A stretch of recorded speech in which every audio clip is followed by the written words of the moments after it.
welcome to Painting the Arts. Do we still do a little story or something at the start? Well, I mean, technically or historically, whoever is bringing the topic of the day doesn't have to bring a story. So today you're bringing us a little story. Yeah, technically. A little story? Is there something you notice in this room that's different today than yesterday? I'll say you're warmer now. I'm warmer now. Okay. Yeah. I was looking over. My first thought was like, oh, is there another guitar in here? No. And I'm culling the guitars, counting. you know that. Well, I know that the racks on the right are always full, but sometimes there's a space on the left. There isn't now. No. In fact, that entire rack is full, plus 2 other guitars on their own separate stands. Yeah. Okay. That's not it. You're Okay. Cold. Cold. No extra guitars. Great. All right. So I'm Probably warmer have to sell if I one to look over pay the for this car if we're going to get the Oh car. my gosh. Lyndon went to look at a car yesterday. Oh dear. Cars. They take a lot of research, don't they? I've probably looked at, I'm going to say conservatively 50 of this particular model online, and I've driven 3 or 4, and I've looked at 5, I think. And I feel like now that I've seen a range and the one I drove yesterday was clearly the best one. I feel like I don't need to keep looking. It's more a decision of whether we get that we get one or not.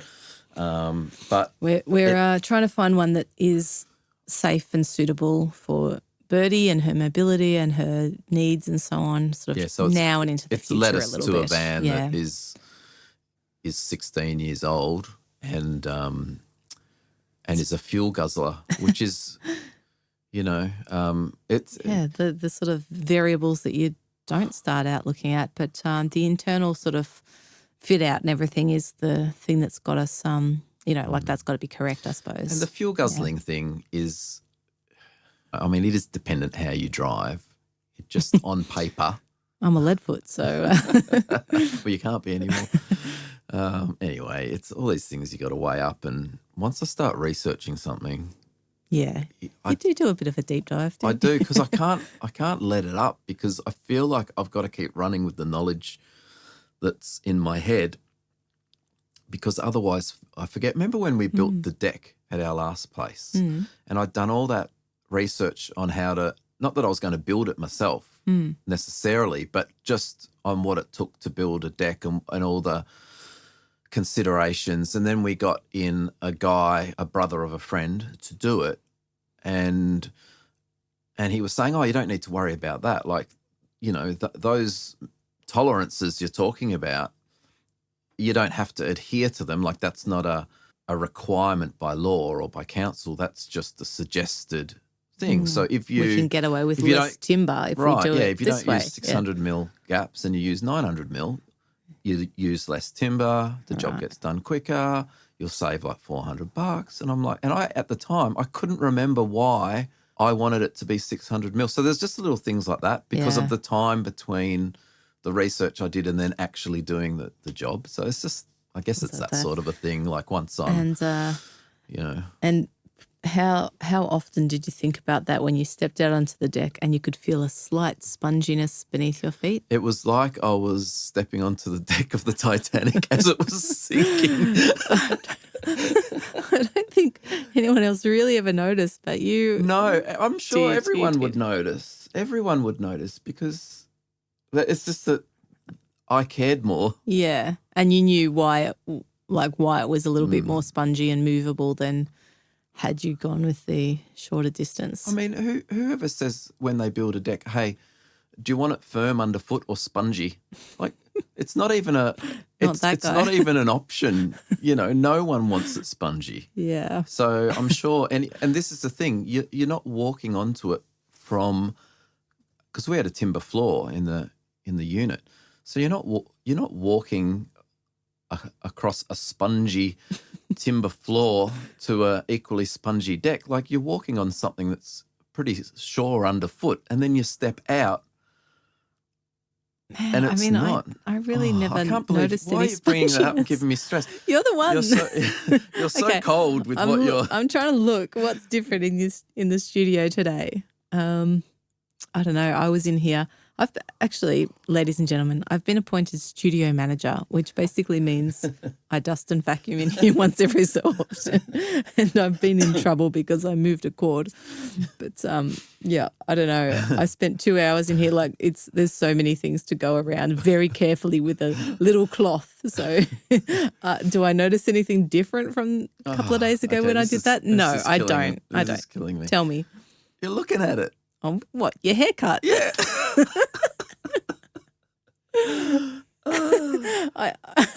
Funnily enough, I noticed it yesterday when you got home with it. So it's not like just. I've been watching a lot jumping of out at Nordic noir dramas lately, and when I was out this morning doing my stretches, and I saw my new haircut in the reflection of the window, I thought, I've turned into a Nordic noir character because my grey hair looked white blonde in the reflection, and But you weren't against a white mountain. You were in our backyard. Yeah. I know, but I just thought, it's parched I've grass. I've turned into Bjorn.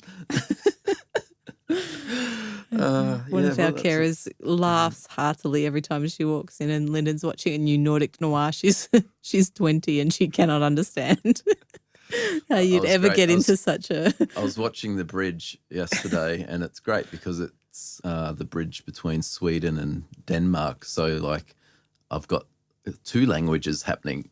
Wow! And what, reading the subtitles in English of both is somehow a challenge.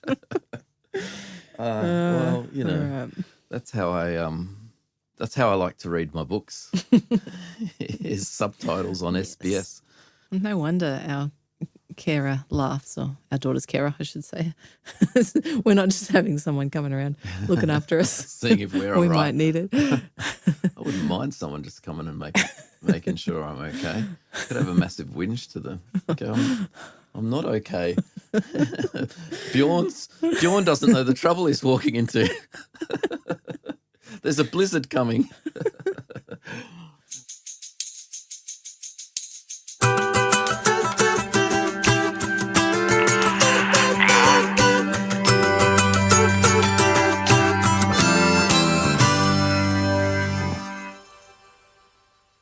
Welcome to Pain in the Arts, the podcast where the pursuit of meaningful art meets the unpredictable demands of real life.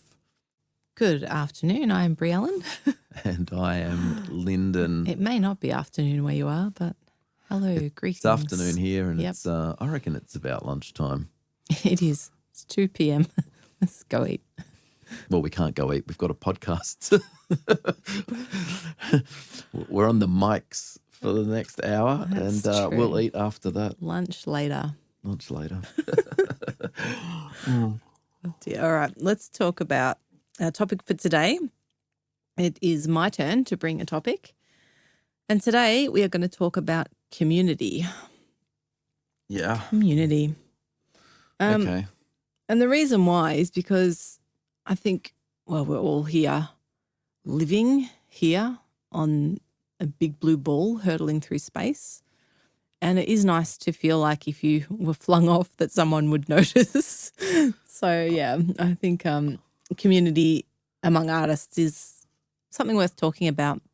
And I think that loneliness and isolation can be quite persistent in artists and in sort of artistic pursuits, especially when you're trying to, juggle that with work or you're trying to make a living from art and so on. It can be really quite isolating. We've certainly experienced it, and we've, watched friends experience it too. And Why is that though? I mean, I suppose you're going to get into I guess that. that's why we're going to chat about it for the next half hour. But yeah, fair enough. Yeah, it does happen, and I guess it happens. Sometimes it can be from time to time. Sometimes it can be a persistent thing. Sometimes it can be like according to what's happening in your career. If you're feeling a bit stagnant or frustrated or not having breakthroughs and stuff, it can be more isolating.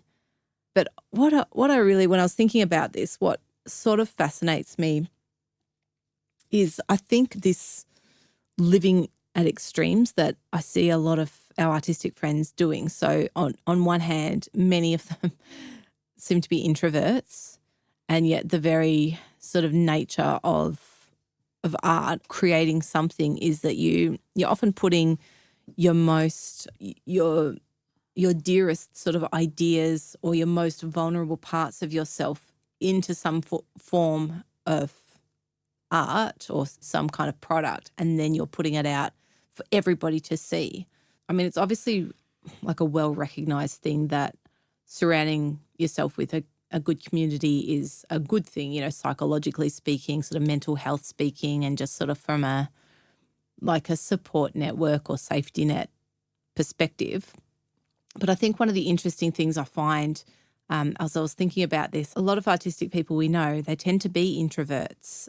So needing that space right away from people, and yet, like, by the very nature of the art that people are producing, it's really such a key look into the very heart of them and what's their most interesting ideas or their most vulnerable places within themselves, and they'll put it out there in the form of an art form.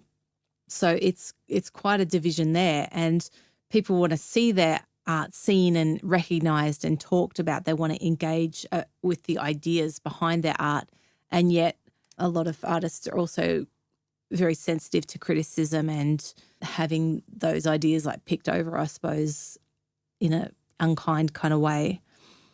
And also I think artists often are sort of expressing what they find is like the most intriguing and pure and like wonderful parts of humanity, and yet talk to them and they'll talk about how horrible like literally everyone in their life is. So, you know, there's such an interplay, I suppose, this relationship, this kind of... That's a bit of a generalisation, Oh, isn't it? it is a bit, but you know, in terms of that, they'll go, oh, you know, like everybody apart from my very few artistic other friends are just assholes and I just don't want to be around them, you know. Is that just the feeling more like that's projection? Is it feeling like misunderstood? I think so, It's yeah. not like it's not the truth. I don't think it's their truth, really. Yeah, probably not. Probably not. Yeah. But yeah, just I don't know, like what is going on there, that there is this very ambivalent relationship to other people and to community and to feeling like you're fitting in, I suppose. What's your experience been? My experience. Oh, I don't ever feel like I've fat in anywhere. Not a fitter in No, I never felt like I fit in at school. And, you know, some of that feeling then leads you to not think that you're special, but you just notice that you're different. So special in that way, you know. And it's still a revelation now that I'm in my mid to late 30s. I understand that we don't all think the same, and that, you know, I always say there's two sides to every story, yours, mine, and the truth. That's three. So there you go. Thanks for that. Thanks for that, maths teacher. There's three sides to every story. That's what I say. Yours, mine, and the truth. So, like, I get that we've all got opinions and we all see the world differently. However, I still am really surprised when I'll just recognize something or I'll note something like verbally and I'll get strange looks like, who thinks like that? Or why would you even nearly, and I just think, oh, so even now or in certain circles I don't fit in. And I think that leads to, like, at the moment I really want to get, like, socially be hanging more with, you know, my kind of artistic people, and it's going to take a huge effort for me to get out of the house to do it. But I'm feeling that sort of pull stronger now than I have for a long time, and I think partly that's because there's the space for it. I'm going to be tired. I just think, you know, you get to this age, and it is more of an effort to get in the car and go see Go anywhere. a band. We'll go anywhere, really. Yeah. We sort of like our comforts of home and things like that. It's.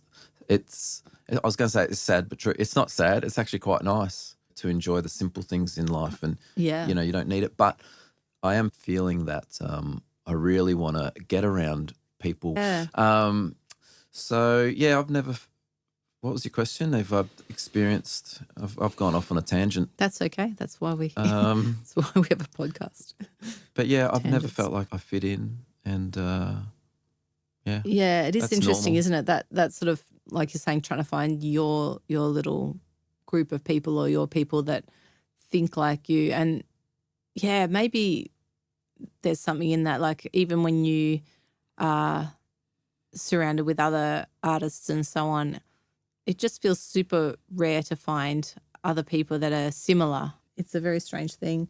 And I think there's some reasons why artistic people find that hard to find a community. And space is one of them, like in terms of the time literally to do anything, but also just the mental space. I think, at different times when you're feeling isolated, it's hard to get out and actually do something about it. It's almost like it is like it perpetuates itself. So having to make an effort to do something that should be fun or that connections that should give you some more energy, and yet it just feels like it's just draining. Yeah, because I would like to have people coming over. I mean, it's not obviously the studio's in our home, but I would love people to just be coming over here, hanging and playing, and I could put a mic in front of them and we could record something, and do you know what I mean? And like have that kind of vibe. And it's like, well, that doesn't just happen. How do I make that happen? Like if I put an ad in the paper, I'm not going to get that. Yeah.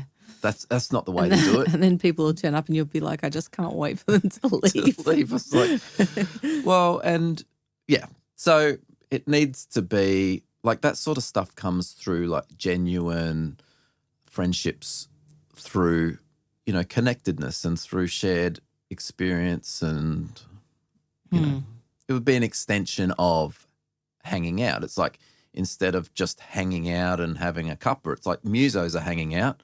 So what do? Like, it's like when even sometimes when we're talking, like I just pick up a guitar and try not to have it interfere too much with the conversation. But so I would love that to happen here, to just sort of be a bit of an open door in a sense. But it's like, wow, has too much time got away from me, and that I haven't cultivated enough of those friendships or whatever. I don't really know. I don't know. I think that specific thing is more about, like, I don't know. People just don't, you can say it, people don't like me. No, not at all. I repel people. Not at all. I think there'd be heaps of people would love to come and just hang out, but it's, I think just the functions of life get in the way of that sort of thing. Like we're not, 19 anymore and trying to just hang out with friends. Yeah. Yeah. Interestingly, we've got a son who's a musician, and he's at that stage who's, just wanting to be with his bandmates and play and rehearse and hang out and stuff. So that would happen more in a band, I suppose. Yeah, and when if they're like tonight, they're not sharing the stage, but there's two other acts I think that are playing before them. So yeah, you're hanging out with the other band members, of the other bands. That's true. Yeah, you're mixing with. There's definitely a community in that. Some of the other fans, and so yeah, absolutely, that's how it's done.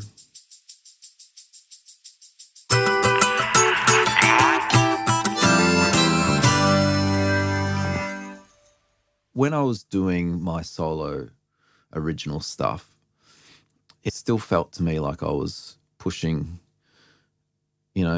shite uphill, as in side of it was an effort, and I never really felt like I was in that community. And that is interesting. It is interesting. And I wondered too about it feels like maybe it's Australia. There feels like some division sometimes. It's like you're competing with everybody else all the time. I remember a friend of ours who's a visual artist went to New York, and she said she couldn't believe it that every time she went to a party or a gallery opening or just anything, anyone she knew would say to everyone else around her, oh, hey, meet my friend. She does this amazing stuff. Her work's great. You should really see her exhibition, this, that, and the other. And they'd talk her up. And I think that most of the artists that we've met, I can't even think of any that we have met that aren't like this, but, are really wonderful people. And finding that tribe, that, those like-minded people is really important, and making those connections. I think there's just so many times that artists I know have struggled, or you'll catch up with somebody and they'll be a little bit apologetic that they haven't seen you, or, we haven't caught up, and they're not feeling great about what's going on in their career. But, you start to talk about it and share notes, and then that mutual encouragement does come. And it's so good when you actually are connecting with somebody who gets it, I think. But yeah, it can be hard to step out and do that sometimes. Yeah. Can I just bring this back to me for a second? Always. Not always. But I heard Jason Alexander on a podcast yesterday. So Jason Alexander, for people that don't know, people that are listening to this in 2045 or something. A little bit younger than our vintage. He was George on Seinfeld. Yeah. And he was saying how he, when he was studying acting, he really wanted to be like a Hamlet, or, basically one of those, who's another Shakespeare character of note.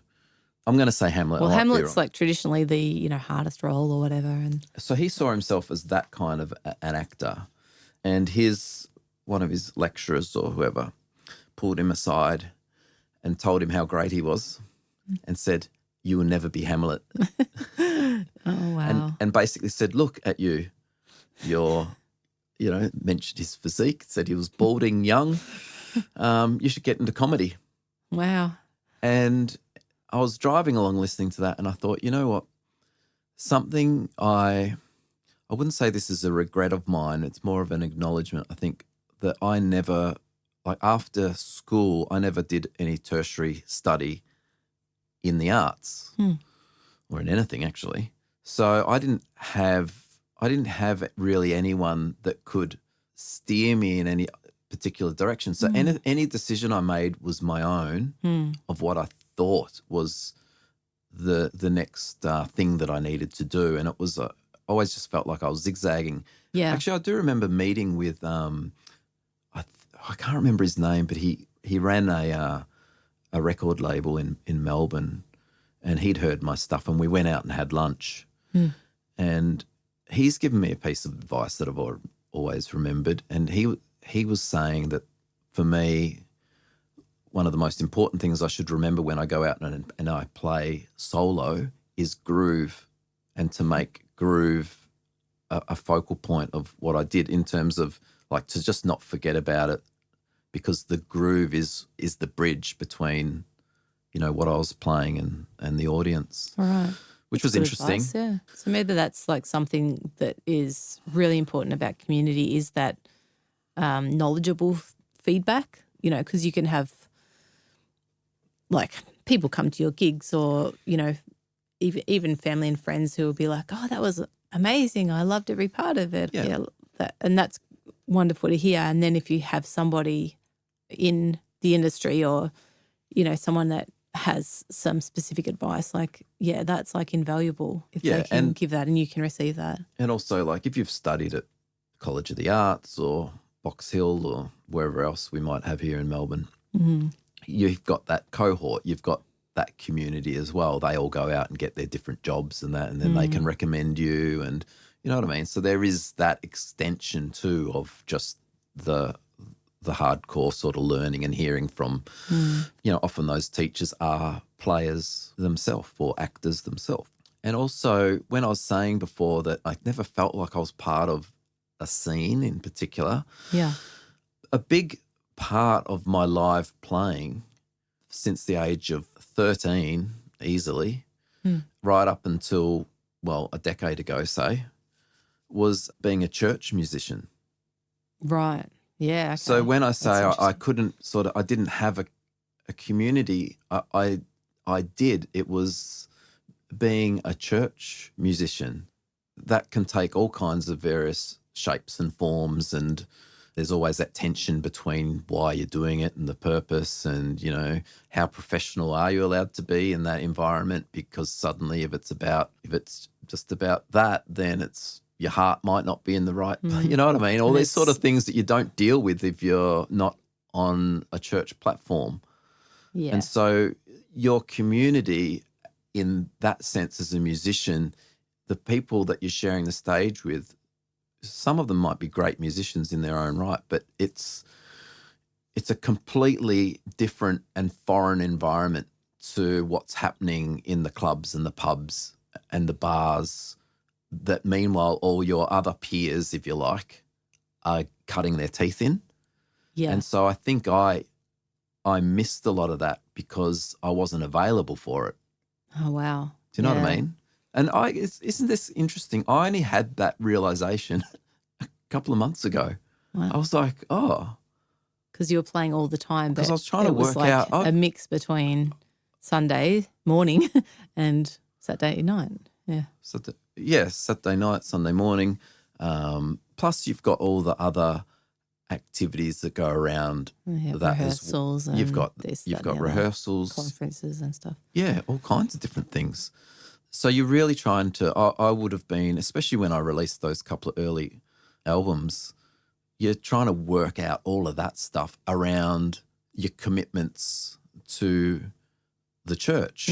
Which is a community in itself, and like I guess a different one than what we're talking about today, because it's, you know, it's all sort of centered around a different thing. But that was, the focus is different. Yeah. So I'm not begrudging that. It was more of a realization of going, oh, okay, I have been playing every weekend for my entire life, but I haven't been doing that with a group of people that are now on to doing their like fifth album, or they've been rubbing shoulders with other iconic Aussies and all that sort of stuff. I just haven't moved in those circles. So to be fair, when we're talking about community and me saying I've always felt like an outsider, and which is true, even in the church, I felt like an outsider for obvious reasons.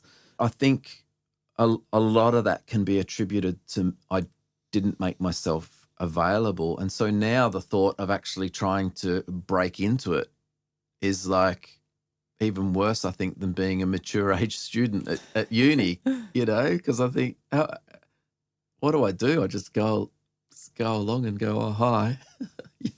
Wow. We're more isolated than I gave us credit for when I was preparing this. Well, I've done a lot of thinking about this because it's like I said earlier, I would love this space to be available for people to come and hang. And I'm like, why don't I have people that can just come and hang? And it's like, well. You actually probably do have heaps, but yeah. Like I know there's lots of people that you know that would love to come over and hang here. Oh, well, you'll have to I'll remind point them you out. of them. Yeah, I won't name them on air. They're not here though, are they? So from I'm my not point going to of send view, an invitation. From my point of view, having been a mature age student, that's what you got to get over at day one. You got to show up and just be there and deal with yourself. I think there's, building community is always about taking a bit of a risk, like to kind of go, I could go out to this thing, this event, this book club, whatever it is, and it might be horrible. I might feel just so self-conscious and horrible and not want to ever go back, but I'll never know if I don't go. I should follow that person up, or I should just reach out and get in touch with such and such, because, I think it really is important. And I think you've just demonstrated, even just talking about how you're feeling like you've never fitted in and still have that persistent feeling after, decades in the industry, pretty much as a working musician that whole time. I don't know. I think that's a bit of it's an insecurity that maybe not exactly true, or it might just be something that artistic people tend to be so hard on themselves and, sort of feel like they're outsiders all of the time and no one quite gets them and they don't ever quite fit in, I guess because there's so much individuality. But, my inclination, because I always care very much about people and want the best for people is to be saying, get out there and like make those connections and give it a try. Like don't let more time pass without doing something about it, I suppose. So is this a good time to tell you that I won't be home tonight? Yeah, but no, I did see you going out to a gig. Going out That's to a good. gig. Yeah. It's an early gig. Yeah. And then I was thinking of top and tailing that to go and see our son's show, but I think I'll miss it. I'd have to go to one and then leave. Leave early to see him. Well, not leave early, but leave without the socializing aspect of it. So once that gig's finished, definitely socialize, considering we're talking about community today. But the other thing is that'll give our son time to socialize as well, and then you can pick him up and all of his drums because he had to have a poor bandmate come and pick them up last night so they can get him to the gig. I'm sorry, I won't be picking him up. His gig is going to finish so late. Won't finish that late. Yeah, they're the headline and it'll be late. So, and then he's got all his socialising to do. Yeah, well, that's what I'm saying. What are you going to? An old fogey gig that finishes at 8? Don't you dare talk about the folk scene like that. I guess the folk scene's always going to not be as hardcore as the punk scene.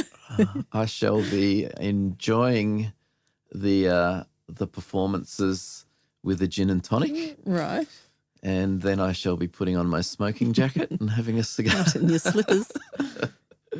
I don't know. I don't want to imagine what it'll be like because I have a little bit of anxiety about going and sitting there on my own, having to drum up conversation and then have to listen to the words come out of my own head and go, oh, what did I just say that for?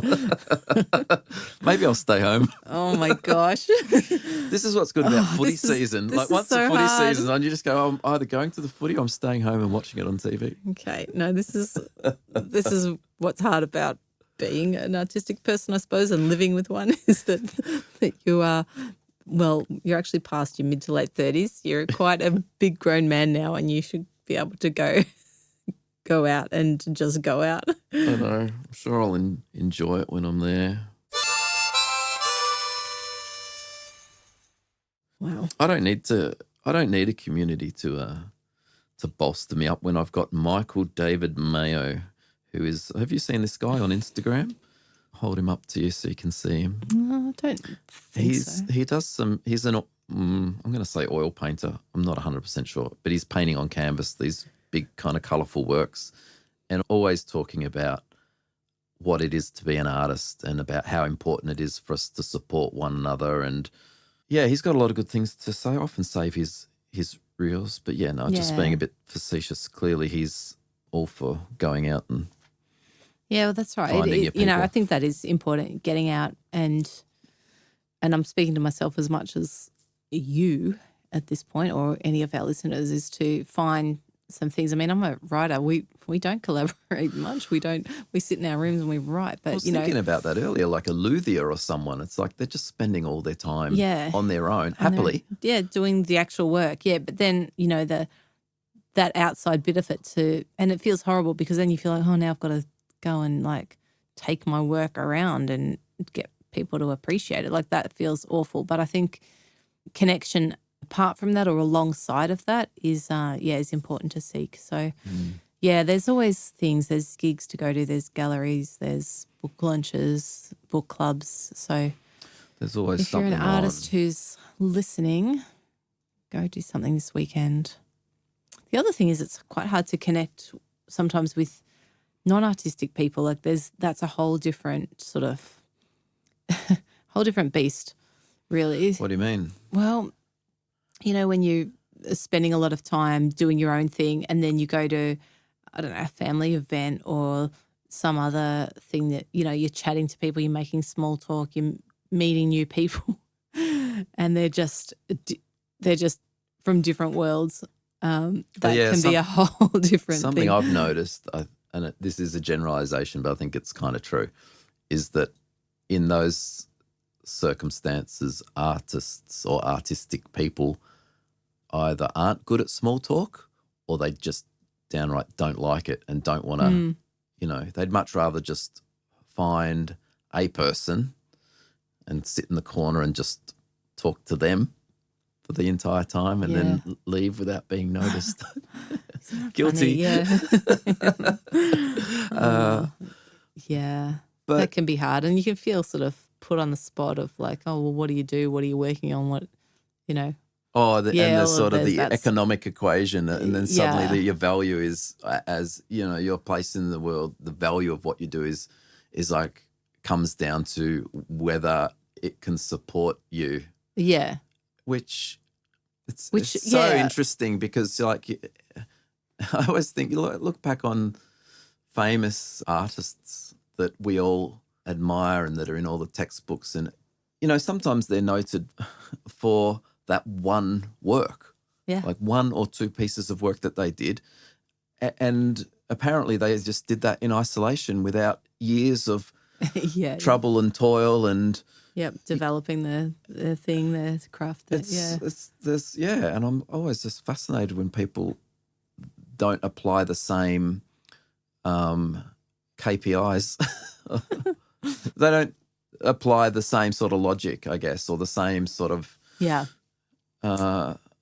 so you're right. In those situations, it can be a bit. Yeah, and it really diminishes you and makes you feel small. Totally. Even though when people are asking, they're genuinely interested, but it's like you're saying, you're just on a different wavelength. And it really is. Never the twain shall meet. Maybe not.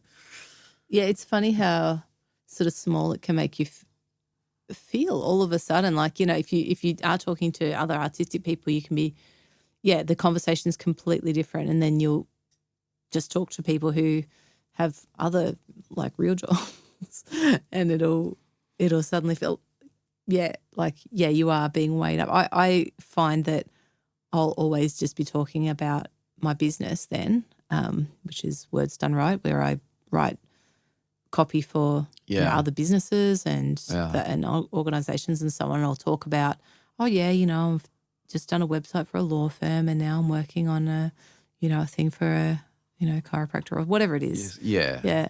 Rather than go, I'm starting to get into my novel. You know, you wouldn't believe the character development I've done this week, or which is actually what you should be talking about. Yeah, but it just feels like so undervalued in those circles, like just not understood, and not and also it feels like it's too private. It's too important to be putting up to anybody who would be thinking about judging it or weighing it up economically like that.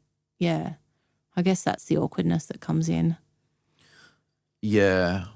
No, it's I know for me I need to be better rehearsed with the sort of things I can say in that situation, because otherwise I'll do the same thing as you. But I'd much rather be able to talk about something that I'm working on, that I'm passionate about, and that, I guess there's that danger where you don't want it to get turned into a different conversation. Oh, yeah, that's true. I know it gets hijacked, and then you, It's just easier to kind of say, I'm super busy doing copy for websites, and you'll recognise these things. If I talk about I've done a website for a hairdresser, I understand hairdressing. And I've done a website for lawyers. I understand lawyers. You know, it's different if you're kind of talking about the human condition and how you're trying to translate that through melody. Absolutely. And that you've spent a week, doing that and other related activities. Oh, wow. We're so awkward. Yeah. But I know, was it Tommy Emmanuel? He said he doesn't rehearse. He just makes sure he knows his own songs really well. So he he's always like, I guess, rehearsing his own stuff. He knows it. So at the drop of a hat, anywhere, anytime, he can just play one of his songs. Yeah. And that's something that I need to learn to do, is to be able to kind of go, well, here's something I wrote. Yeah. And here's the thing I've been working on. Just play it out. Here's my pocket guitar. Let me. Yeah. You ask how my work's going. But let me play it to you. the thinking is, in terms of what you're trying to put out into the world, and if you're trying to connect with people and trying to make a connection on, like I said before, the human condition, or saying, hey, I value artistic endeavor and I value what I'm contributing to it, then the best way in social situations is to give people a taste of that. You know, so if you can give them a taste of it by playing it on your guitar, great. If you can give them a taste of it by talking a bit about your novel, then that's good. Like, we shouldn't be hiding it just because of where the conversation might get pushed to, or because there might be a lack of understanding from someone who clearly loves going to the movies, probably loves reading, probably will talk about what a genius Hans Zimmer is, or maybe not. Maybe they'll just say how great the music for June was. They love the Bob Dylan movie, whatever. They've definitely got a favourite song and something that changed their life when they were a teenager, and, you know, all that kind of thing. Yeah, that's right. Yeah. But they found their talent is accounting and bookkeeping, and I take my hat off to them. Because we can't figure out our books. But you know what I mean? Like, so we don't have to reduce ourselves. Sometimes we're doing it to protect ourselves, I think. Yeah, I think so. And there is that line, like, you can't always be, I don't want to use the word advocate, but, you know, it's not, see, that's the thing. It's not our job as an artist or as a musician or as a writer. It's not up to us what someone does with the art. We just have to be as honest as we can when we're creating it. Yeah. And then hand it over to people to interpret it and use it as they will. So it is a bit, like, it's normal for us to feel awkward about going, oh, I've got to, you know, in this social situation, I must advocate and speak up for the arts so that we're not just talking about football or politics or whatever else is the topic of the day. When really we know that we're just creating something that is true for us, that hopefully is from an experience that other people would feel or recognise, or it might be a shared experience, and then they interpret that through their own lens as they will. It's not really up for us to be telling them how to think, how to feel, or to advocate for art. We're just artists. Yeah. So, it's a bit of an odd one. I don't know. Did you have some sort of wisdom? Well, I think we've just spoken for quite a while about how awkward we feel and how isolated, and yet we're also saying community is really good and important, and it is. But I don't know. I think part of us creating this podcast is to build community and to, you know, reach people a little bit further. And by us, I guess, chatting about our experiences and bringing a topic to talk about, we hope that it is helping other artists to feel a little less isolated. You know, maybe you can I was talking to someone relate in some ways. A couple of days ago, and they were like, how come you're not using social media to promote what you're doing? And it feels strangely, it does feel a bit risky. Yeah. I said, it was a conscious decision. I said, we're not trying to get 1 million followers. We're just trying to find our people. Yeah. And, you know, you could do it through social media, I guess, but it's more like standing at the side of the road with a megaphone just shouting at all the cars as they drive by. That's sort of the way that works. I don't feel like it's really set up in a way that really helps creative people. Like, that's not the purpose of it. And so that we're just looked at other ways of doing it. So, community is something that's important to us. But, you know, the community for us, it might be 50 people, it might be 100, it might be 500, who knows? But it's not going to be 2.5 million followers. Yeah. So get onto our Patreon. Yeah, get onto our Patreon. You can join for free and just hang out with other people like us. And it sounds like there's an open invitation for musos to come here to Morning Phase Studios and just hang out and do some things. And if you want to have a coffee and talk about books, I'm your girl, so we can do that.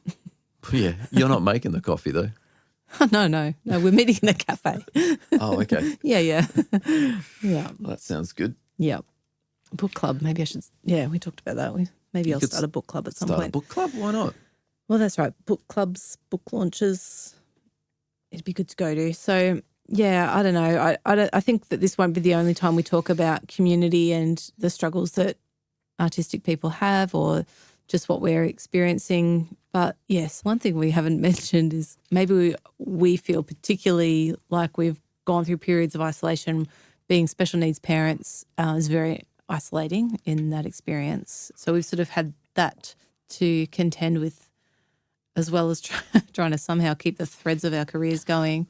I was. It's been a tough journey. That's true. I was at a winery or a vineyard last weekend doing a gig, and one of the owners there, she was talking to me afterwards, and she said that at Christmas time, her uncle, he'd pass a hat around and get everyone to write down one of their concerns or worries or whatever that they had.